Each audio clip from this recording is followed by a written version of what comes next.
The concern I hear a lot from people nearing retirement is how do they turn their savings into a paycheck?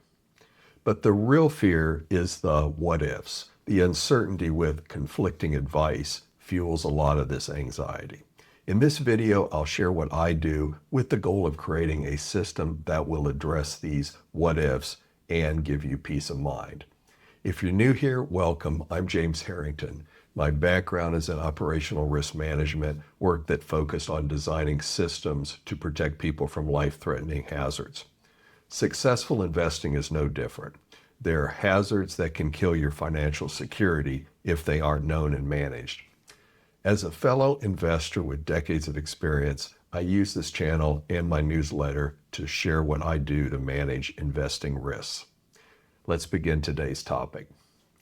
If you've seen the video on my retirement planning checklist, one of the key items is creating a withdrawal strategy. I'm going to walk through a simple example using two common approaches. Both retirees start with the same situation, a $500,000 portfolio and a need to generate income. One uses the 4% rule, the other uses the bucket strategy. Note that I'm assuming that the retirees will have other income sources from Social Security and perhaps a pension. Let's see how each of these approaches works. First, retiree 1 uses the 4% rule.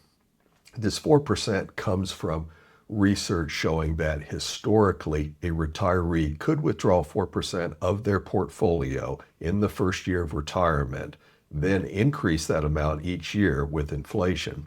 With a $500,000 portfolio, that means the first year withdrawal is $20,000.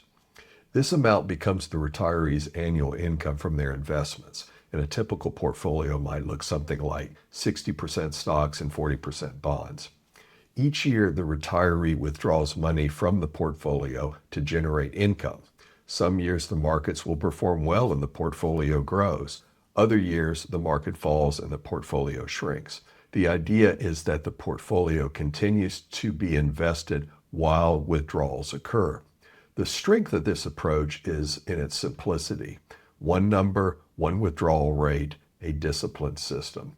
The weakness is psychological. If the market drops early in retirement, the retiree may be forced to sell investments while prices are down. This is known as sequence of returns risk. Many retirees find this emotionally uncomfortable even if the math works over long periods of time.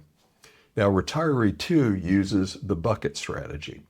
The bucket strategy takes a different approach. Instead of treating the entire portfolio as one pool of money, the retiree divides the portfolio into separate buckets based on time horizon.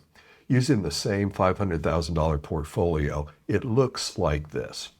Bucket 1 is cash for the first 3 years. Bucket 2 are bonds for the next 5 to 7 years, and then bucket 3 are stocks or ETFs, mutual funds, for long-term growth.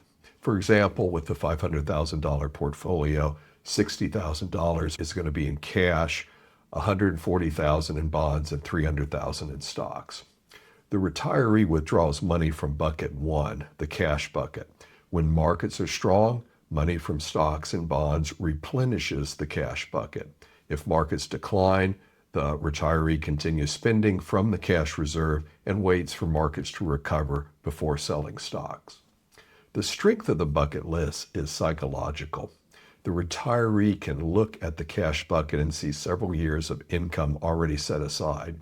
This can make it easier to stay calm during market volatility. The weakness with this approach is complexity. It requires more active management and periodic rebalancing. In reality, it is still the same portfolio. The buckets are simply a mental accounting system layered on top of asset allocation. Here's something that often surprises people. In many cases, these two strategies are mathematically very similar. A balanced portfolio with regular withdrawals naturally contains bonds and cash that support spending. The bucket strategy simply makes that structure more visible and more intentional. So the real difference is often not mathematical, it's behavioral. One strategy is designed for simplicity, the other is designed for psychological comfort.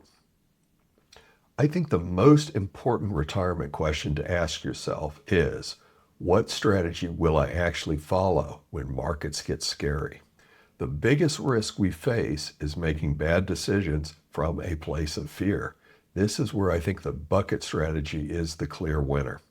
When you layer a tax strategy onto these buckets, like pulling from traditional IRAs up to the standard deduction, you're not only managing market risk, but also the tax drag on your portfolio. Regardless of which method you choose, I think it's always good to consult with a fee-only fiduciary to review your plan. So most successful retirements come down to a few simple principles. Save consistently, invest wisely, control spending, and follow a withdrawal plan you can stick with. You want a system, either the percentage withdrawal or bucket strategy, that'll help you avoid making emotional decisions when markets inevitably fluctuate. In investing in retirement, discipline matters far more than precision. Please consider giving this video a like and subscribing. It helps this channel reach others who value these discussions. If you want to go deeper, please join my Substack newsletter where I share the specific risk management worksheets I use for my own portfolio. The link is in the description below. Thanks for watching.